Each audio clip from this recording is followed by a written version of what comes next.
Olá!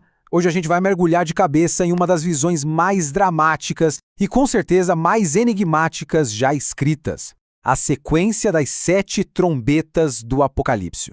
A ideia aqui é tentar decifrar o que está por trás do simbolismo desses eventos tão cataclísmicos. Só de ouvir a palavra apocalipse, a gente já imagina um monte de coisa, né? Cenas grandiosas, o fim de tudo. Mas, afinal, o que são exatamente essas 7 trombetas? Bom, de forma bem direta, o texto as descreve como sinais de juízos divinos que vão ficando cada vez mais intensos, um depois do outro, e que impactam o mundo de uma forma bem devastadora.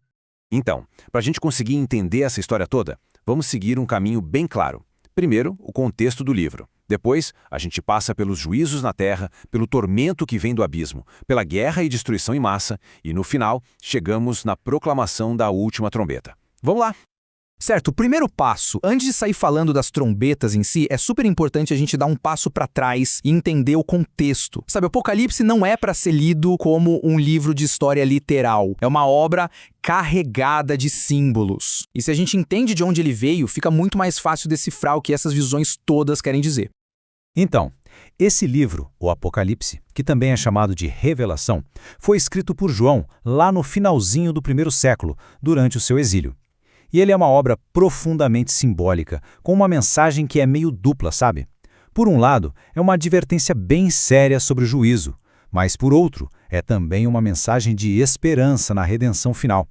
Uma mensagem que, convenhamos, atravessou os séculos.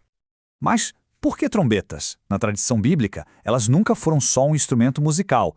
Pense nelas como um sinal divino, quase como a voz de Deus em momentos cruciais. Eram usadas para anunciar coisas muito sérias, uma declaração de guerra, um chamado à adoração ou, como no nosso caso aqui, uma proclamação de juízo. Entender isso é fundamental para a gente sacar o peso do que vem a seguir. E olha que interessante, as trombetas não aparecem do nada. Elas fazem parte de uma escalada, uma sequência que vai ficando cada vez pior. Funciona assim. Primeiro vem os selos, que são o princípio das dores, com guerra, fome e pragas. Aí vem as trombetas, que intensificam tudo de um jeito dramático. E depois de tudo isso, ainda vem as taças, que representam o juízo final e completo. É uma progressão. Beleza, então vamos entrar na primeira fase dos juízos. O foco aqui, nessas 4 primeiras trombetas, é o nosso mundo, o mundo natural. A própria criação vai ser atingida de um jeito muito preciso e, claro, devastador. Repare bem no padrão que se forma, é muito claro. A primeira trombeta atinge a terra, queimando 1/3 da vegetação. A segunda foca no mar, transformando 1/3 em sangue. A terceira envenena 1/3 dos rios. E a quarta atinge os céus, apagando 1/3 da luz. Percebe?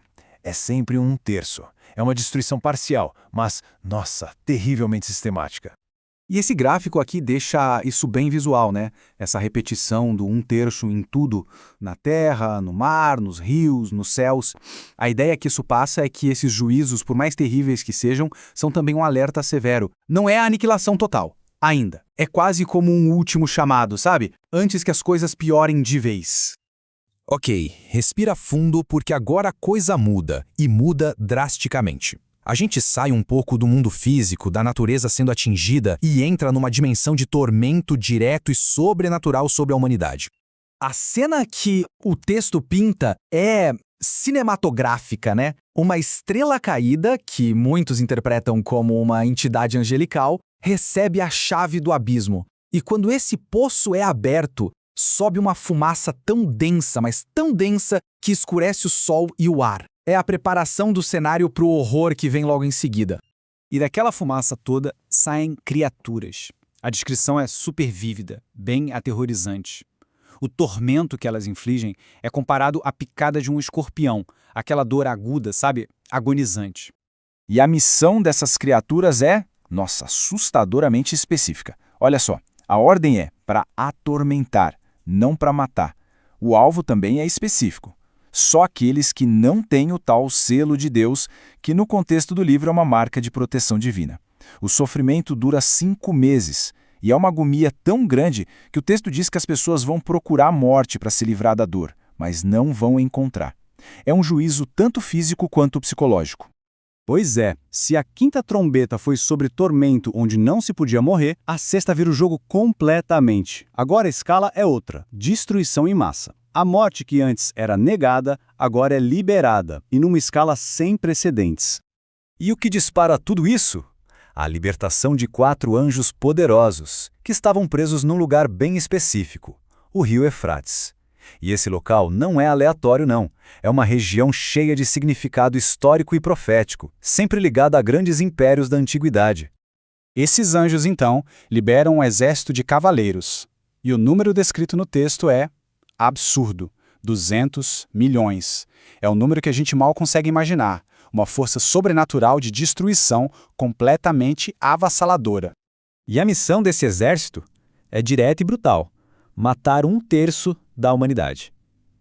Lembra daquela fração 1/3 que a gente viu sendo aplicada à natureza? Pois é, agora ela volta, mas aplicada diretamente à vida humana. O juízo aqui se torna letal numa escala global inimaginável. Bom, depois de toda essa destruição, de todo esse caos, a gente finalmente chega na 7ª e última trombeta. E aqui a história dá uma guinada de 180 graus. Não é mais uma praga, não é mais destruição. É um anúncio que muda completamente o jogo. Esse resumo aqui deixa a mudança bem clara. Pense assim: as trombetas de 1 a 6 foram sobre juízo e advertência. Mas a 7ª trombeta, essa é diferente. Ela é sobre vitória, sobre proclamação. É o clímax de toda essa sequência. E quando essa 7ª trombeta soa, vozes no céu declaram essa vitória. O poder e o domínio sobre o mundo são transferidos. É literalmente uma mudança de governo em escala cósmica, a conclusão de uma era. Então, só para reforçar e deixar bem claro, a última trombeta não traz mais desastre. Pelo contrário, ela é o ponto final na série de juízos e, ao mesmo tempo, o ponto de partida para um novo começo. É a resolução de todo o conflito descrito no livro. E essa, então, é a jornada das 7 trombetas. Uma sequência de juízos cada vez mais severos que, no final das contas, não levam à aniquilação, mas é uma proclamação de vitória e redenção. E isso nos deixa com uma pergunta para refletir, uma pergunta que ecoa há séculos, né? O que essa visão tão antiga sobre justiça, advertência e esperança final pode nos dizer sobre o nosso próprio tempo?